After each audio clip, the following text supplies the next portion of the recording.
తీసుకోపోయినరు, పాపను చంపేసిండ్రు, తర్వాత తెచ్చి ఊరేసుకున్నదని చెప్తున్నారు అంతే. మొత్తం చేసింది మాత్రం హాస్టల్లోనే జరిగింది సార్. ఇది పాప మాత్రం ఏం చేసుకోలేదు. చిన్న ప్రాబ్లం ఉన్నా, మా పాప చిన్న ప్రాబ్లం ఉన్నా మాకు చెప్తుంది సార్, కంపల్సరీ చెప్తుంది. ఎటువంటి ఇష్యూ ఉన్నా మాకు చెప్తుంది. స్కూల్ టాపర్ మా పాప. మా డిమాండ్ ఏం లేదు, మా పాప మాకు కావాలా అంతే. మా పాప మాకు కావాలా. కూలి చేసి కూలి చేసి నేను 1,15,000 హాస్టల్కి ఫీజు కట్టేసిన. క్షేమంగా ఉన్నా అని 9 గంటలకు మాట్లాడింది. మాట్లాడిన తర్వాత ఏమన్నా నొప్పి ఉంటే మాకు చెప్తుండే. పాప చిన్న నొప్పి ఉన్నా మాకు చెప్తుండే. యాక్చువల్లీ పాప దగ్గర ఫోన్ గిట్ ఉంది. పొద్దున కనీసం నొస్తుంది డాడీ మాకు ఇంత ప్రాబ్లం ఉందని పాప చెప్తుండే కదా సార్. ఎంత పెద్ద ప్రాబ్లం ఉన్నా చెప్తుండే. కనీసం డాడీ కాకుండా తల్లి కన్నా చెప్తుండే. ఎవరికి చెప్పలేరు. అసలు ఈ యాజమాన్యం ఏం చేసిందంటే పాపకు ఎక్కడో బయటికి తీసుకెళ్ళిండ్రు, చంపేసిండ్రు. చంపేసిన తర్వాత ఊరేసి క్రెడిట్ వాళ్ళు సృష్టించిండ్రు సార్. ఇది సృష్టించిండ్రు. పాప ఊరేసుకోలేదు, కావాలని వీళ్ళు సృష్టించిండ్రు. సరే అది జరిగింది, జరిగిపోయింది. తర్వాత కనీసం ఇన్ఫర్మేషన్ తల్లిదండ్రులకైనా ఇవ్వాలన్నా వద్దా? శ్రావణి అనే అమ్మాయి BTech first year student, MLR IT college, hostel గదిలో ఆత్మహత్య చేసుకున్నదనే సమాచారం మేరకు ఇక్కడికి రావడం జరిగింది. హాస్టల్ యాజమాన్యం ఆమె డోర్స్ బ్రేక్ చేసి తీసుకొని ట్రీట్మెంట్ కోసం మల్లారెడ్డి హాస్పిటల్ షిఫ్ట్ చేస్తే చనిపోయింది, బ్రాడ్ డెడ్ అని చెప్పడం జరిగింది. దీనికి సంబంధించి వాళ్ళ పేరెంట్స్ను ఇన్ఫార్మ్ చేసి పిలిపించడం జరిగింది.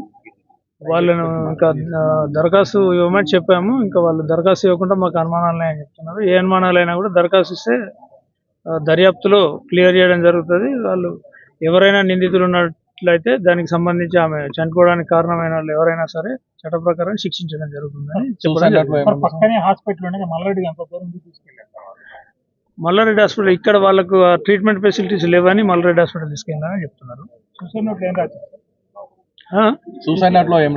సూసైడ్ నోట్ ఒకటి దొరికింది. సూసైడ్ నోట్లో పెయిన్ భరించలేకపోతున్నాను సారీ మా అని రాయడం జరిగింది. అది కూడా ఎఫ్ఎస్ఎల్ పంపించి వెరిఫై చేస్తాం. ఆ అమ్మాయి రాసిందా ఇంకా దాంట్లో ఏదైనా వేరే ఉన్నాయా కూడా దర్యాప్తులో తెలుస్తుంది. గిరిజన సమాజానికి సంబంధించిన అమ్మాయి, పేద కుటుంబానికి పేద అంటే అతి పేద రైతు తన బిడ్డను చిన్నప్పటి నుంచి 1వ తరగతి నుంచి హాస్టల్లో ఉంచుతూ, గవర్నమెంట్ హాస్టల్లో చదివిస్తూ, అమ్మాయి రెసిడెన్షియల్ స్కూల్లో చదివి ఎస్ఎస్సిలో టాప్, ఇంటర్మీడియట్లో టాప్ వచ్చి ఈ కాలేజ్లో ఫ్రీ సీట్ రావడం జరిగింది. ఫ్రీ సీట్ వచ్చిన తర్వాత కూడా ఎంతో కొంత డబ్బులు కట్టాలి, అలా అలా అలా సతాయించడం జరిగింది. ఆయన పాప ఉంటూ ఈరోజు ఏదో జరిగింది, ఏం జరిగిందో తెలియదు. ఏ విధంగానైనా సరే ఈ అమ్మాయిని ఈ కాలేజ్ నుంచి వెళ్ళగొట్టి ఈ సీట్ని అమ్ముకుంటామన్న ఒకే ఒక ఎయిమ్తో ఈ కాలేజ్ యాజమాన్యం మొత్తం అమ్మాయిని ఇక్కడ నుంచి వెళ్ళిపోయే విధంగా టార్చర్ చేయడం వల్ల అమ్మాయి మొన్ననే వచ్చింది అమ్మాయి ఇంటి నుంచి. అయినా కూడా ఆమెను అంటే స్టడీ పరంగా చాలా టాప్, ఇంటి దగ్గర కూడా ఎలాంటి ఇష్యూస్ లేవు. పాపం వాళ్ళకి 3 అమ్మాయిలలో ఈమె టాప్ అమ్మాయి, మంచి చదివే అమ్మాయి, క్లెవర్ అమ్మాయి.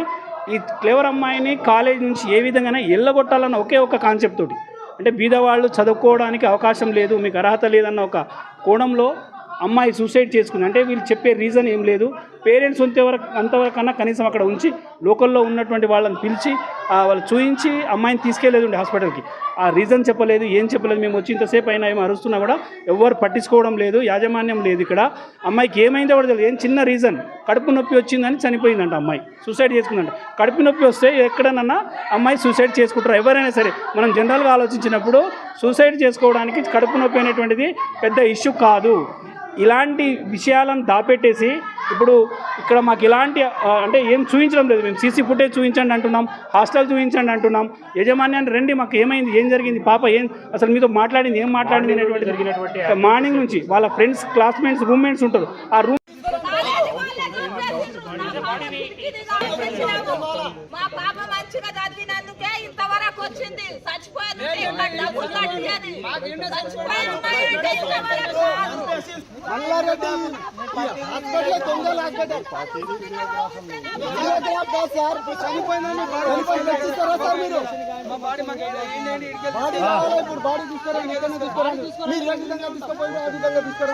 బాడీ తీసుకురండి, మీరే తీసుకురండి.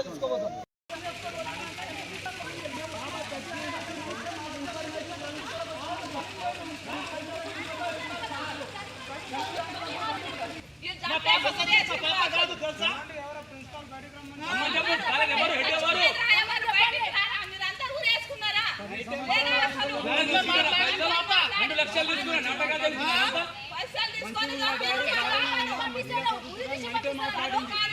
నొప్పి ఉంటే చెప్తుండే కదా నైట్